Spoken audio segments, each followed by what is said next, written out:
And joining me now, a member of the Ukrainian parliament who is currently in Western Ukraine, Inna Sovun. First, Inna, thanks for joining us. What are your thoughts on that? Is it possible we've already seen the beginning of a World War III, as President Zelenskyy has said? It is a real possibility, and I do understand that it is a scary possibility, but that is the reality. And just being in denial does not really help. And also, we might be at the beginning of what may turn into World War III, but that truly depends right now on the reaction of the West. If the West does not try to appease the tyrant, if the West responds properly and helps us beat Putin, we can actually avoid a full-scale World War III. But right now, what is important for the West to realize is this is the Hitler of our time.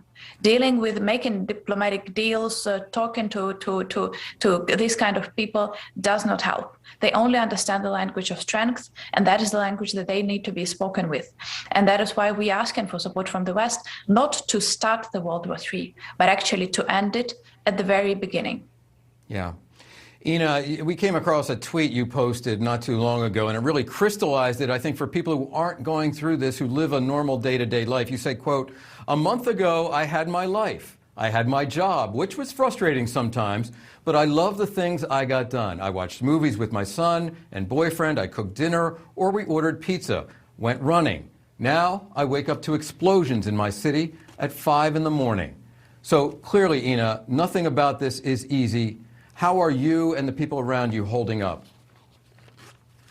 It is extremely difficult. I'm, like as you said, I'm in the Western Ukraine right now, but I just arrived here early this morning, and I did that because the 2 days curfew was announced in the city of Kiev. So I decided to take a chance and to go visit my son, who is in the Western Ukraine from day one of the war. I miss my loved ones. I haven't seen my boyfriend, my parents from the first day of war. Waking up to this in the city is terrifying.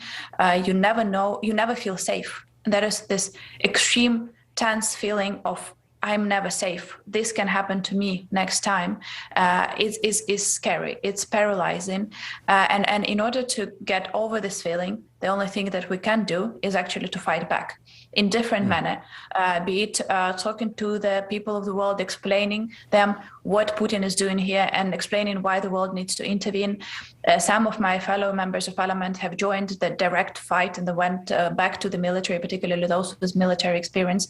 Many others MPs are joining in providing humanitarian aid and relief and support in any way possible, or just helping the government in one way or another. So I think that it is extremely stressful feeling. I still feel angry, extremely angry that my life that I was building for myself, for my son, for my loved ones is being taken away from me, because it cannot exist anymore. But I also know that the only way to get back to normality is to fight back. And that is like every morning I wake up with this feeling I need to fight back in order to get pieces of my life back. Yeah, Inna, it's gratifying to hear that you're able to see your son, at least briefly, there in Western Ukraine. I want to shift gears, however, just a little bit here. President Biden says America will always support Ukrainians. Does that help you? Does it help your countrymen as they undergo this ordeal, this horror, when you hear the President of the United States try to reassure in his way?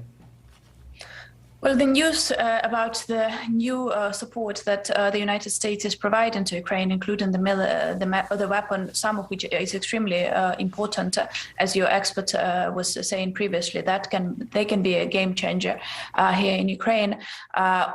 Those news came at the same time as we heard the news about Russian throwing a huge bomb on the theater in the city of Mariupol. And that a theater where about 1,000 of people, mainly women and children, were in hiding, believing that this was a safe spot. We still don't know the details of that attack, but it's about hundreds of lives that we could have lost in one single airstrike. So hearing those news and at the same time hearing that the world is standing with us, I'm sorry, I'm not feeling that. I'm feeling the pain of the people who are now under those walls of what is left of the theater. I can't imagine the pain of the people who have relatives, friends there. Then hearing that the world will stand with Ukraine, I'm sorry, it doesn't help. If we have gotten those jets from Poland that we have been speaking about for 10 days now, a week ago, that strike that hit the Mariupol today, the theater in Mariupol, could have been avoided. Those lives could have been saved if the West reacted sooner. I'm sorry for being harsh, but this is the reality every day for us right now. So we are asking to intervene so that lives can be saved and further escalation can be avoided. You're speaking from on the ground as the bombs rain down around you.